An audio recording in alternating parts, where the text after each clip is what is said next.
The Bangsamoro Assembly that was held last November 27, 2017 was an historic event for the Bangsamoro people.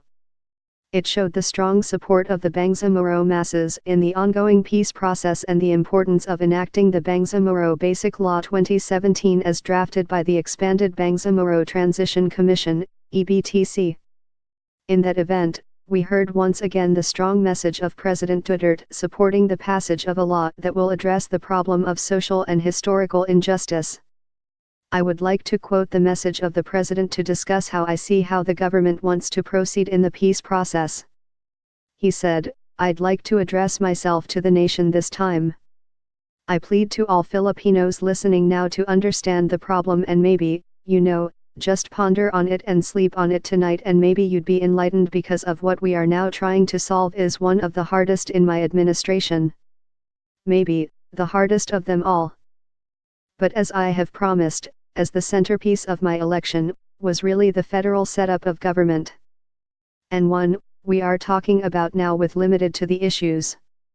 As far as I'm concerned, actually, what is at stake here is the preservation of the Filipino Republic and to correct a historical injustice, was and still is but let me discuss with you the second issue. Historical injustice, when was it? Well, many, many centuries ago. President Duterte is fully aware of the issue of historical injustice. In his message, he had a long discussion about the history of our country, the history of Mindanao, and the history of the Bangsamoro people. He also mentioned the history of the name Philippines and where it came from. The issue of social injustice was also studied by various members of academe. We even have a full report of the Transitional Justice and Reconciliation Commission, TJRC. In this report, the TJRC believes that a sound political decision needs to be taken to set the stage for a strategic approach to dealing with the past in the Bangsamoro. Indeed, a firm decision is required, based on mutual consensus and taken at the highest level by both parties, to ensure that the recommendations concerning dealing with the past. Meaning to say, we need to recognize the problem of social and historical injustice. And we need to move forward as a nation in doing so. There were various reactions about the long speech of President Duterte. Some are positive and supports his message for peace. Some were also negative reaction and reacts on his statement which states, "So that's it.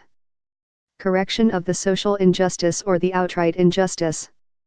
And then crafting something which would preserve the lives of Filipinos.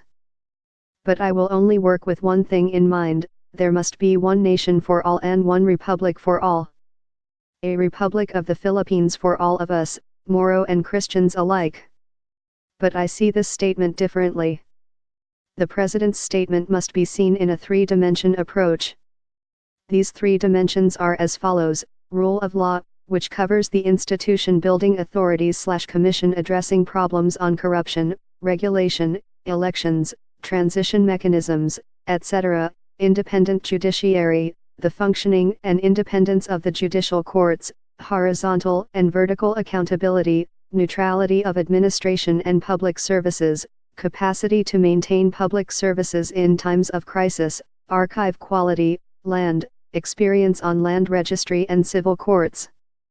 There is also the second dimension which covers the democracy/good governance, which includes the following: leverage accountability and responsiveness through elections, increase level of civic and public participation, enhance governmental and governance accountabilities through guarantees and monitoring, increase level of transparency of decision-making processes, leverage citizen mobilization, focus on gender issues, mechanisms of protection of women's rights and gender equality.